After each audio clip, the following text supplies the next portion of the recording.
little function right here, this little structure right here, is the brain of the cell. They call it technically the membrane, but it really is the intelligence of the cell. No, it is the intelligence of the cell.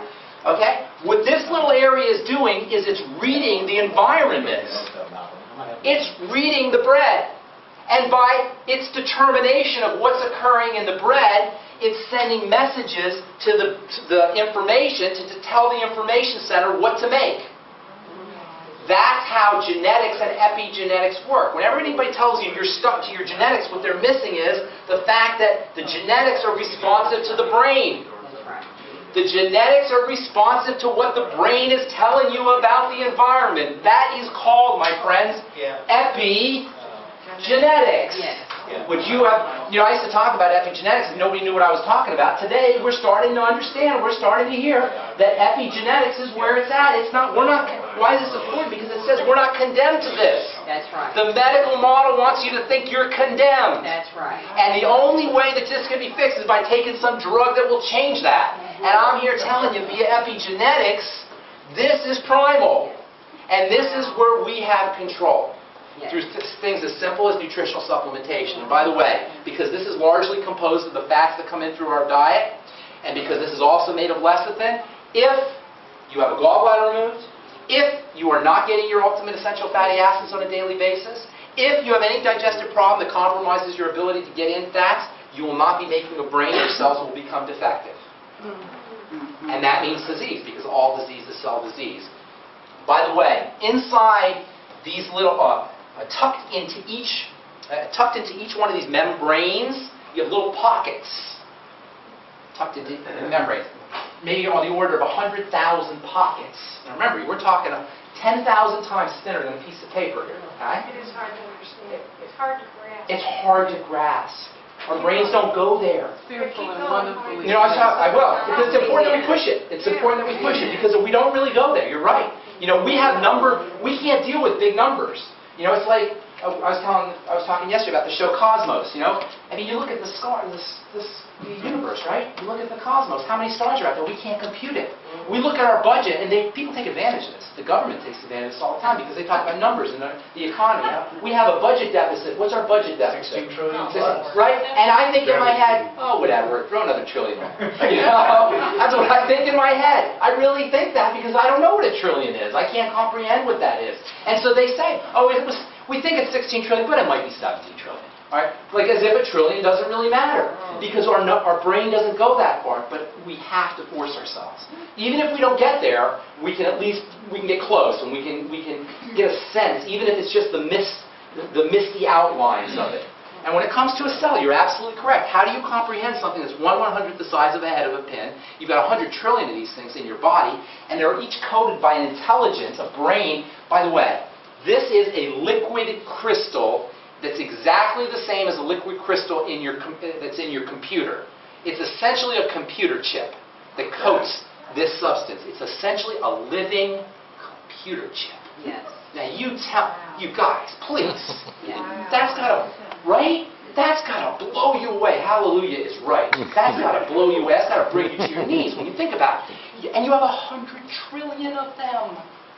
100 trillion living computer chips, and they're made out of Youngevity's ultimate EFAs for $32.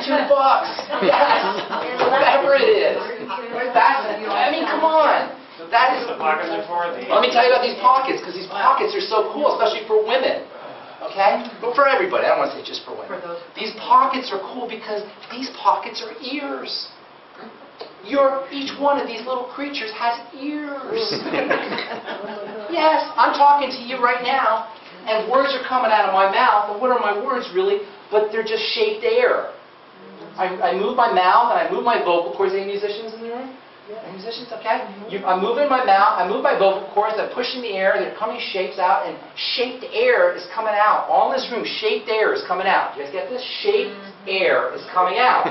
And that shaped air is coming into your ears, and the shaped air is contacting hairs, and those hairs move, and that movement creates an electrical energy, and that electrical energy gets converted into chemical energy, and then it gets reconverted into electrical energy, and then it stimulates a part of your brain, and you say, oh, okay, yeah, I understand, right? And all of this is shaped air, right?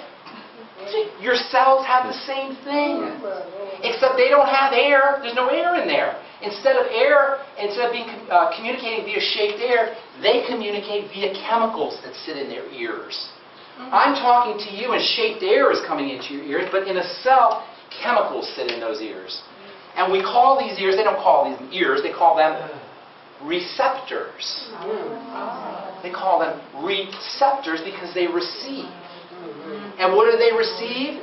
They receive hormones. This is what a hormone is.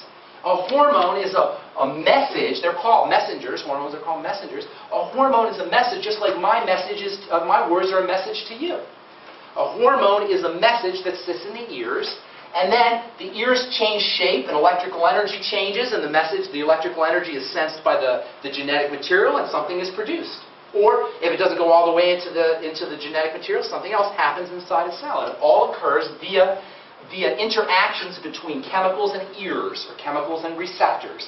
And it happens over, we have 2 ears, but a cell that's 1/100 the size of the head of a pin has 100,000 ears. Wow.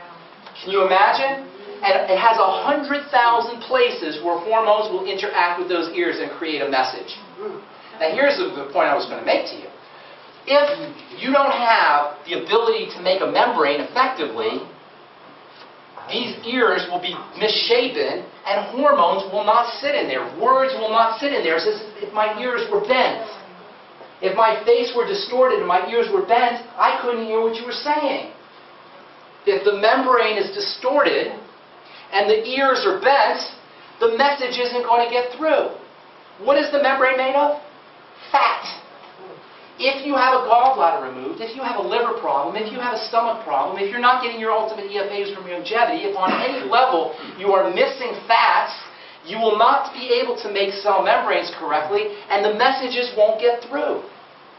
All disease is cell disease. Do you think EFAs are important? Do you think ultimate EFAs are important? This is $32, guys.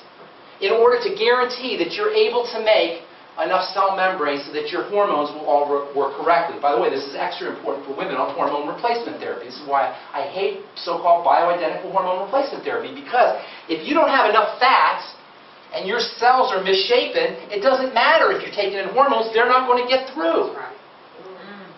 And the hormones will just build up, and you're not going to get the benefit, but you may get the toxicity. You'd be way better off making sure that you had healthy cell membranes. You'd be way better off spending $32 on essential fatty acids. And this is why I have such a problem with the drug model. Because nobody's telling us that what we're missing is the essential fatty acids. Nobody's telling us what we're missing is the wherewithal to make raisins. Not one time have you gone to the doctor and he told you you're missing the wherewithal to make raisins. I don't know any of you, I've met any of you, but I guarantee you he's never said that. But that's really what it comes down to. I thought the Bible says you take 3 a day, but you're saying you can take up to 9? Does it say 3 a day? Heck yeah. Three times a day. Three times a day. Yeah, they come, I think, how many come in the bottle? 90? 90 in there. Yeah, there's 9. No, they're meant to. Yes, they say take 3 a day. I say take 9 a day. That's my opinion. You take as many as you want a day. You take 3 and take 1. And then they did say, as your healthcare provider suggests. Well, I'd say take more. Personally, I say take more. You know, I don't believe, personally, you know, I hear this all the time. The only downside on taking more of those is the expense. You're going to spend more if you take more. But you know what? I don't think you should skimp on nutrition. Find somewhere else to skimp. That's right. You know? This isn't a place to go budget. You know, everybody has a little bit of extra money, and so lose the cable TV. Yeah. You know, if you're going to drop something, and so it's not a question of whether they're expensive or whether it costs a lot of money, it's a question of where your priorities are, the way I look at it. So I'm saying, doctor bills. What's that? And you lose the doctor bills. That's exactly right. That's exactly right. You'll have more productivity. You'll have more productivity. No, I don't believe in ever skimping on nutrition, and I don't think these are expensive at all. So if I hear they're expensive, if somebody says they're expensive, they just don't understand the value of it. Is the way I'm looking at it. Okay, so the reason I wanted you to see this is because I wanted you to get an appreciation of the power and the importance of that cell membrane, which is 10,000 times thinner than this, and a liquid crystal entity that is akin to a computer chip. And it all runs on fats. And the unbelievable power of fats is crazy. What makes something a fat, and this is the last thing I'll say about it, is it's very dense in electrical energy. A fat, that's why you can burn fat. That's why you burn fat and it creates fire. You can heat your house with fat. You can run your car with fat. That's what oil is. Why? Because fats are dense electrical energy. They're packed with electrons. And that's why they're found in a cell membrane, which is an extremely highly electrical entity. That's how it conducts information. That's how it processes information. So fats are highly electrical. Fats are difficult to get in the diet. Fats are difficult to digest. You've got to focus on getting your fats, especially the two fats that you're not going to be able to make, which are the essential fatty acids. I wish that there's tons more to say about that, but we're just going to have to leave it at that. Chapter 3, carbohydrates, sugar. Sorry. Cholesterol. So You want me to talk about cholesterol a second? just a number. Give me a number. No. Cholesterol is the dumbest, most disempowering, most insulting idea. That is the most infantilizing, pedantic, nasty way that we are disempowered. It is twisted, it's evil, it is so offensive to anybody who understands even a little bit about health and nutrition. So I don't even want to go there. Let me just say this. If you had to pick the single most important chemical in your body, the single most important biomolecule in your body, it would be cholesterol. Okay? Cholesterol is what makes us not fern plants. Cholesterol is the quintessential animal molecule. It gets converted into the most important compounds in the body. And it is so rude. If you wanted to pick